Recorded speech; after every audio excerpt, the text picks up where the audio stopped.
Morning, everyone. Welcome to our fireside chat. I want to welcome our guests. We have Blas and Richard and Mabel. We're going to dive into the stories. Blas, what I would love for you to do is frame what's going on with Pollo Campero in the current state, what's going on this year, what's the vision, and then we're going to get into Richard and Mabel's story in a second. Sure. Thanks, Nick. Nice to be here with Mabel and Richard also. Campero, we ended up last year with a record year for the brand. Record sales. We did very well during the pandemic. We were able to shift and pivot last year very well in the last couple of years. This year, we continue to do well. I think our focus will be continue executing operational excellence out at the restaurants, making sure the customer and brand experience continue to be something that we will focus for the rest of this year, going into the next couple of years. This year, Nick, we've continued to show growth. We're going to open several restaurants this year, balance of year, not only franchise and corporate, but also next year we've already signed several leases. So we're really excited about the future of Campero over the next couple of years. Growth plans that we have at Campero, our growth in the next 5 years, we hope to be about 250 units. We're well on our way to accomplish that. The good news is, as I mentioned, we have several leases in the pipeline. We have several sites, predominantly in California and Florida, that we're focusing on. And also, we're going to focus with our franchise partners, such as Richard and Mabel, for some of that growth. So overall, couldn't be happier to have remarkable franchisees like Richard and Mabel as part of the team. Also, the fact that we have great opportunities in this area, in the white space of the U.S., that chicken as a category continues to grow and to do well, especially here in the Southeast. So we're really excited to have Richard and Mabel also as part of the team. Love it. Thank you for framing that. Richard and Mabel, I would love for you guys to walk into your story. How do you even find this brand? What pushes you over the edge? You get your first unit going. Now you're expanding. Give us your guys' story. Sure, Nick. Thanks for having us. In 2006 or so, Mabel and I began to embark on a journey to find a business opportunity. And I was looking for something that we could work on together after a long legal career. We wanted to move in a different direction in terms of a second career. Mabel's background is in industrial engineering, and of course my background is in law, but also an undergrad in business. And so we gravitated toward the idea of a franchise because of the notion that we wouldn't have to invent the wheel, and if we could get in and find a good franchise that we could plug into, then there would be a template, so to speak, for operations that we could be comfortable with. Well, we started the search and looked at all the usual prospects. I had worked at a fast food restaurant in high school, so I sort of had in me the idea that I liked that business. So we began to look at some of the hamburger franchises and other chicken franchises.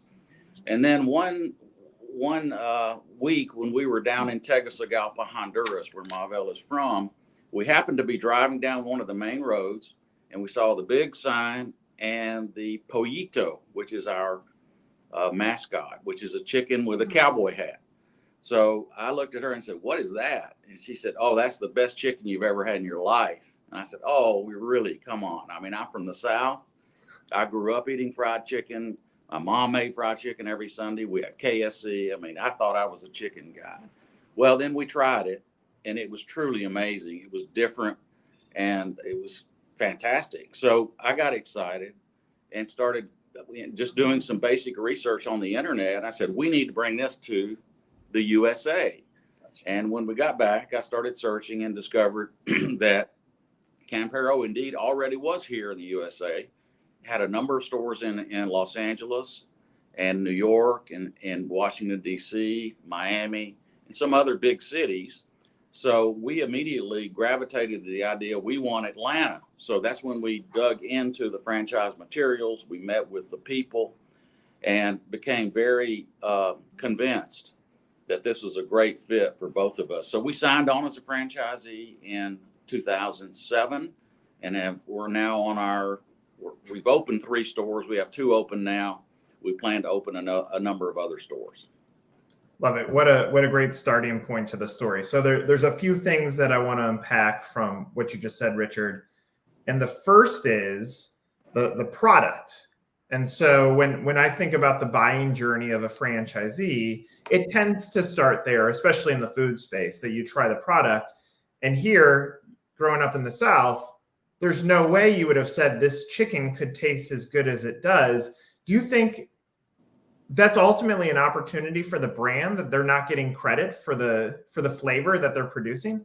This is absolutely the case. And the flavor profile and the quality profile was what attracted us. So the unique flavor profile is something that just can't be duplicated anywhere. So the opportunity that springs from that is that we have in the USA, the brand, have what we call a strong group of what we call legacy customers. These are folks from Central America, El Salvador, Guatemala, Honduras, where Mavel is from, Costa Rica. There are pockets of these folks around, and they are what, as a legacy group, we connect with them, and then we grow from there into what we call more of a crossover or traditional market. So what happens, Nick, is our food is so good, we sort of have a theory that if we can just get people in the restaurant, That's right. that once they try our product and they experience our pampering service and our quality, that they're going to be drawn and come back. And that's how we've grown, candidly, is just through organic growth of exposing as many people who've never heard of us to just try our product, and then they become very loyal customers. Well, I mean, the first time that I tried the product was actually at your location in Atlanta. I moved there in 2008. So, and where my mind went to was, if we look at the category, whether it's Cane's out of Texas or Zaxby's that own American chicken, like I think the product is competitive, if not better than all of those. But unfortunately, the brand gets pigeonholed into a category of chicken. But great chicken is great chicken. So you see that you have the baseline of customers, people that already had an affinity for the brand, right? And you're building lifelong customers every time you're able to feed someone the product. That is absolutely the well said. We see that as an opportunity that no other brand can offer. In other words, we have such a huge untapped market for a great product. Really, it's all about connecting all of those folks who don't know about us to us and to our brand. And we do that every day. We do it through our as I said, our product and our service, but we also do it by engaging the community. We're in the restaurants, we're meeting our customers, particularly when Asian comes in or African American come in. We really try hard to tell our story to them so that they know who we are. Because many times people come in and say, "What is this? Is it a Mexican restaurant or what?" So we have an opportunity, and this is my favorite part of the business, is to engage customers one-on-one, find out if they've heard of us, how did they find out, are they happy, and then immediately they become sort of disciples for Campero. Love it. So, all right. So you guys collectively, Mavel, you make the decision to say, you got to try this food, Richard. You buy into the product, you get in, you open up unit 1, you sign the agreement in 2007. Were you thinking multi-unit immediately as a business person? Or are you guys saying, like, how do we scale this? And what hurdles did you have to come over as humans to understand scale, especially when you're operating a law firm as well? Exactly. So we had a double challenge in the sense that we're not only opening a new business, and we opened our first location in January 2009. So if you think back, Nick, that was absolutely the worst time to be opening a business. It was right in the middle of the beginning of the Great Recession, and that really tremendously affected our legacy customers who were, engaged in landscaping businesses and framers for houses. And so you can imagine with the economy shrinking, jobs disappearing, we had a tremendous challenge. That being said, we had an amazing success. I mean, when we opened that store in Roswell, Georgia, we had lines wrapped around three times around the restaurant, just about waiting to get in on opening day. Now, so that started out great, but as we continued to go and things subsided a little, the economy took hold. We had a great challenge there. And we realized also that with our brand, because we're not as large as a Chick-fil-A or a McDonald's or something, we really need to be extremely careful about where we locate the restaurants. And that is, we have to be pretty close to what I called earlier the legacy group of customers. And then we can reach out from there. Like we are in Buford Highway, our location here in Atlanta is about 10 minutes from Buckhead, where we're sitting. So in 10 minutes, you're in a really diverse cultural area. And then if you go back, you're here in this, the commercial hub of one of the largest commercial hubs in Atlanta. So those challenges were substantial. We overcame those. Buford, we closed Roswell. It wasn't the right location. We opened Buford, and we've been growing organically ever since. Then we later opened Marietta in 2019, and that store is doing very well. We do have plans, and yes, to answer your question, we signed on for a five store proposition early on. We all hoped we would build those 5 sooner, but we're on track, and we look at it all. We've learned a lot. We've been kicked around a little bit with some challenges, but we've become better people for it. I've got a better marriage because we've learned how to work together through those challenges. And I'm sure there will be challenges ahead, but we're confident that yes, we can grow a number of different stores, and that's what we're now exploring with Blast. Well, there's so many beautiful things about your guys' story. Even if you take that last statement of figuring out how to work together in a marriage, because Richard, you had the law firm. This gave you as a family a business at the centerpiece. And then if I told someone there's a franchisee that is still committed to growing after going through 2008 and COVID, that is a good story. That means like. And if you think back to, I remember 2009, I started our business in 2008. And in 2009, obviously the economy was very poor. But a product like you guys were also the indulgent experience that was a treat to go to a restaurant like that when the money was tight. So it still created like almost a fine dining type atmosphere that was where a family could go and have a tremendous quality of meal. So I love that. So Blast, obviously, when you're hearing the Summers talk about their story, what's your reaction? How excited are you about having them in the Pollo Campero family? Give us some of your thoughts. Yeah, they have been really franchise partners for us for many, many years.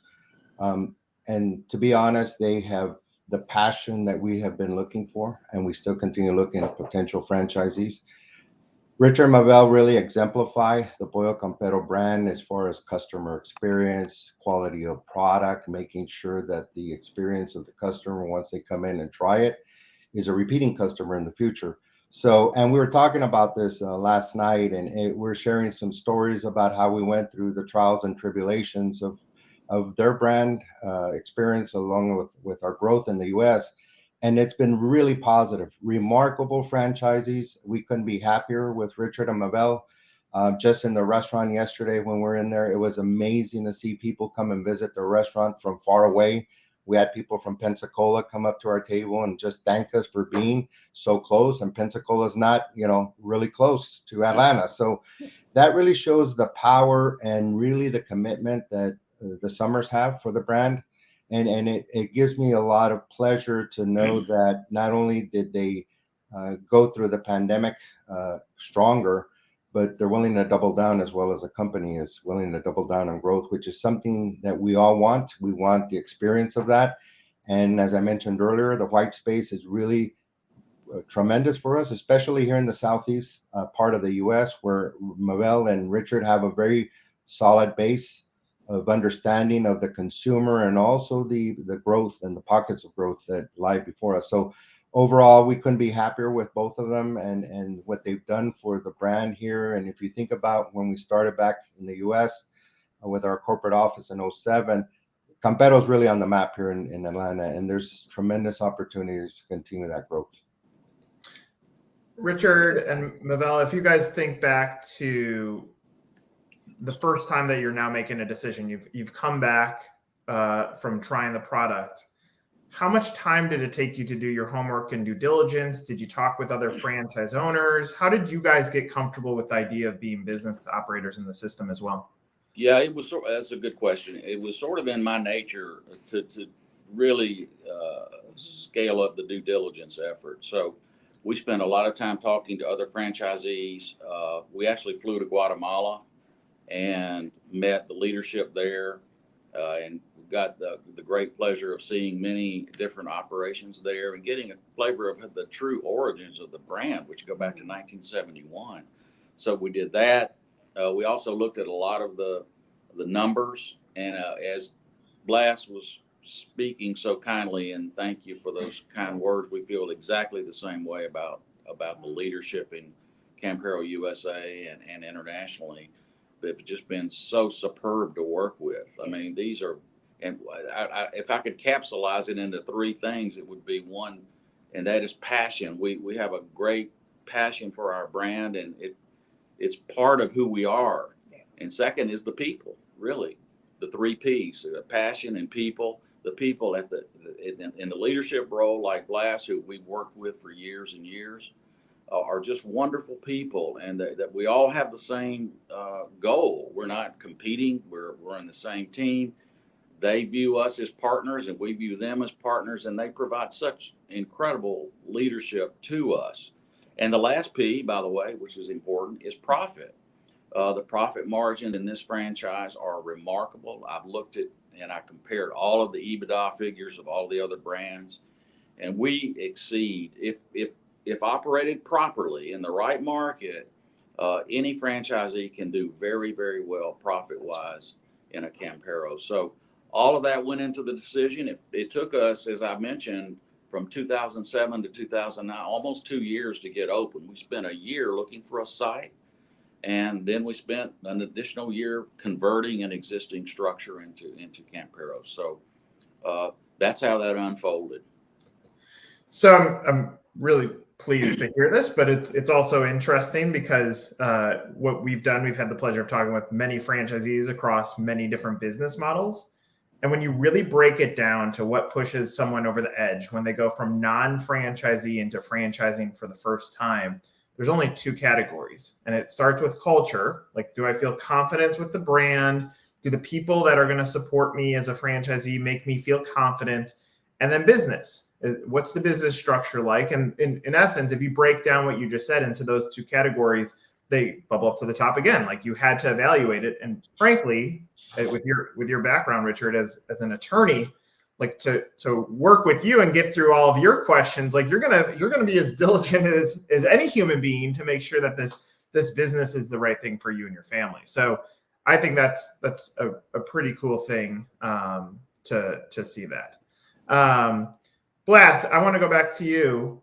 Why is now the right time to explore the brand?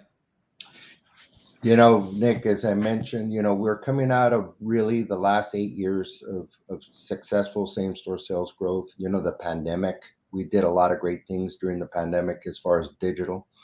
We were prepared for the pandemic, and we came out of it significantly stronger. Unit economics have never been better for us. The part that gets me excited is the opportunities that lay before us as far as territories throughout the U.S.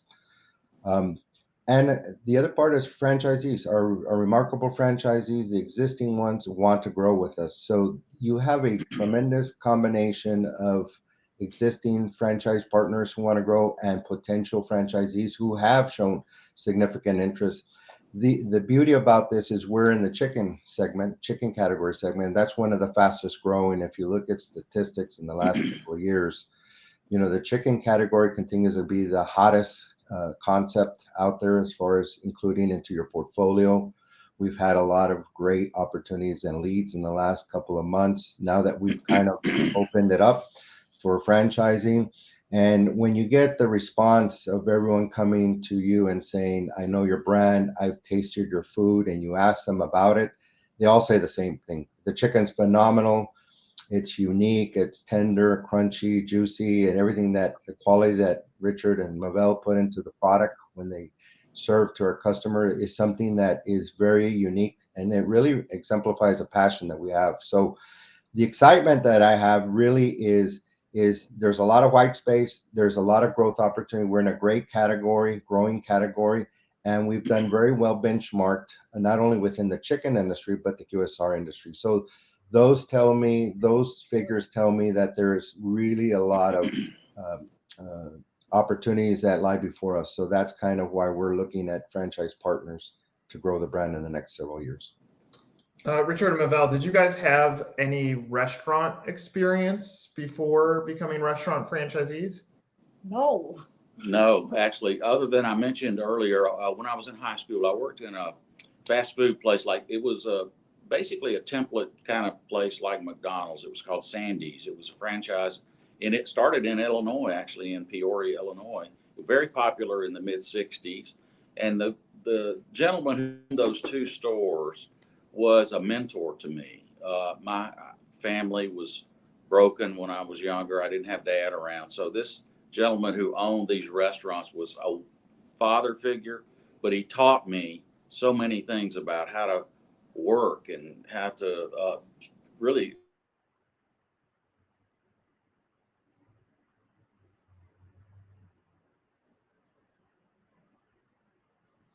be like him when I grow up and have my own franchise business. So that's sort of the seed of that.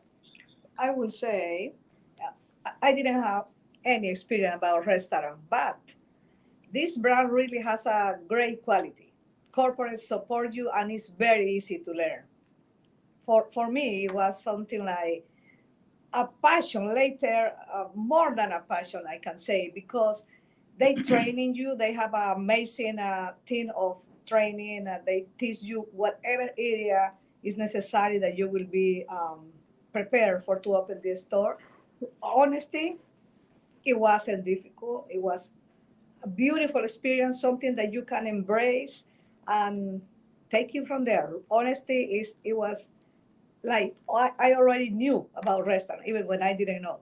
And really, Mavel blossomed into the operations role. She handles all the operations. She hires, fires, supervises, and she treats our employees the way we would want to be treated. So we treat these folks like family. And I know you hear that a lot, but we really do.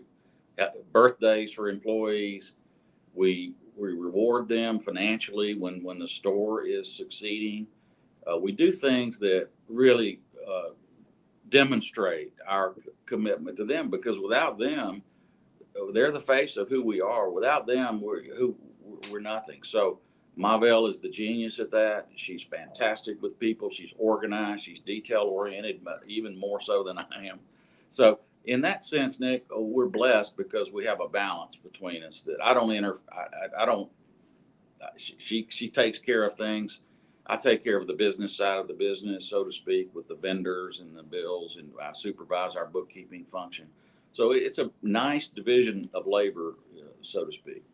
Mavel, were you nervous at all getting into this business without food experience, or did you? No, really. I just my husband was very interested, and I just thought, okay, if he's interested, I just want to support him. I know this is a good brand, but I didn't know how to be inside the brand, what that means. But like I say, their support is outstanding.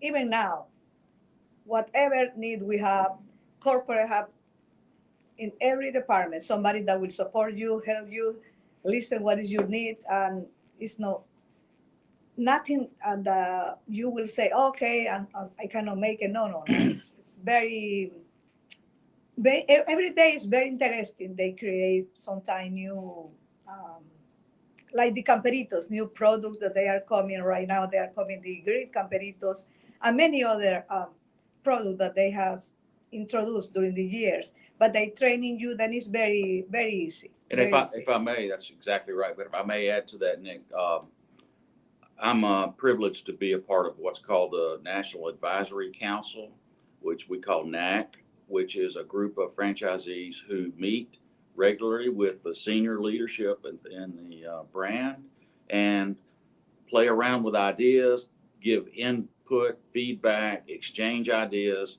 And that's just been extremely helpful. It's just a wide open door that makes us on the at the street level of the franchisee that we're really involved. They're not off doing their own thing. They're really including us in the conversation. That really means a lot. And obviously, with everything, all the stories that you've shared with us, you wouldn't want to continue growing with a brand if the check marks weren't there. If you get into restaurant business without the right support, you'll probably stall out at unit one. You're not going to look at scale. Richard, as you've continued to add more to the portfolio, was there any hurdles that you had to come over or overcome operationally? Because obviously going from 1 to 2 and 2 to 3 makes it's a little bit different operationally, but any challenges for those that are thinking about scaling a business that yes, you have advice to? we achieving economies of scale is very important. One restaurant's one thing. To have 2 or 3 running at the same time, there are pros and there are cons. The challenges, of course, are there's the whole that your to-do list triples and you're putting out fires in 3 different locations. But the challenge is in growing our organization. In other words, we are now at the point where, as we grow continuously, we need more growth in our senior leadership. That is operational district type managers, and that's that type of thing. In other words, it's as much as we're passionate, we can't be in both restaurants every day. I can't. I still practice law as well. So that's been a challenge. We have also adjusted in terms of equipment changes. We're constantly upgrading our equipment. The heart of our operation are these pressure fryers, and they're very important. They're high maintenance. They have to be kept in pristine condition. We also have the combi oven that we use for other products. But the team keeps those in order, but we're adapting to new things as we go along. For example, in Beaufort, I think you may have visited our Beaufort Highway store. That store is in the process of being remodeled this year. So that store is a little old and it needs to be upgraded, refreshed. So we'll have new signage. We'll have a fresh parking lot, more seating. And there'll be a true excitement around that. So that's part of adapting to it. And honestly, we've opened 3 of these, it becomes a little easier each time because you know what challenges are coming. Right. You know what vendors are reliable, and you know how to deal with folks. And so the first time was monumental. I mean, it was a big change in doing what we've done before. So that adaptability and multi-unit capacity, I think, grows with you as you go through experience. I think it's good to say, yes, I'd like to have 10 or 15 or 20 stores, but I think getting in and actually opening the stores, being in the restaurant, being with the customers is the foundation you need to be able to train other senior leaders to help implement the vision. Love your positivity, love your enthusiasm for the brand. It's refreshing to learn a story like your guys, that you guys have been in the barracks fighting through, again, COVID and 2008, get on the other side and still feel good about what you're doing. That's tremendous. And Blas, anything that you want to conclude with? No, I think Richard and Mabel have stated a lot of great things that they've done, and they've been humbled to a certain point, because a lot of it really underlines the fact that they have passion for the brand, something that is very needed, very much wanted to be as part of the family of Campero, is passion for service. We're rolling out some new projects in the near future about passion for service, which is going to be very important. And it really starts there with the franchise community. Is you got to have the passion for the brand. The food sells for itself. It's phenomenal product. And like Richard said, we got to get into more mouths as we go forward and have people taste it, because once they taste it, I can tell you this, nobody's ever said they never liked it. No one has ever come back and said, that's Exactly not right. good chicken. They've all said, that is phenomenal product. So that's our job, and my job is to extrapolate that opportunity that we have before us. But Mabel and Richard have exemplified. We've been through a lot together, and not only is he a franchise partner, but he's a personal friend of myself and a lot of the executive team members, as well as Mabel. And you can just see it when you go to their restaurants.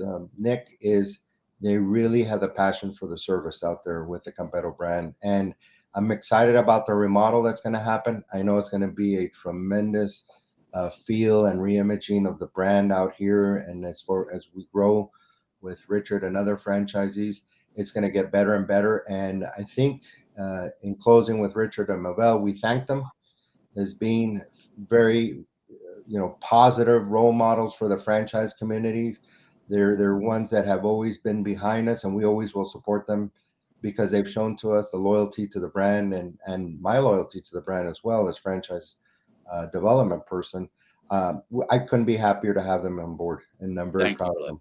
Thank you. What a Want to wonderful add something? story. Yeah, this is great. This is exactly what franchising should be. So Exactly. I think, Yes. yeah. Something very important that I don't want to close this without to say, and I say to everybody, this is the best fried chicken in the world. Honestly, if you do like corporate training you to do it, this is the best chicken. It's a done This is deal. no question. That's right. And second thing, and it's very important, that everybody understand that is interested in the brand. At corporate, provide amazing support. I said a few minutes ago, but I want to repeat. The support that they gave to us is something that encourages you to go ahead. I never has been disappointment about to say, oh no, I cannot do this because they didn't support us or teach us in the right way. No, they are there every time you need something. Then the best chicken in the world and the amazing support from corporate. Thank Good. you. Well said. I love it.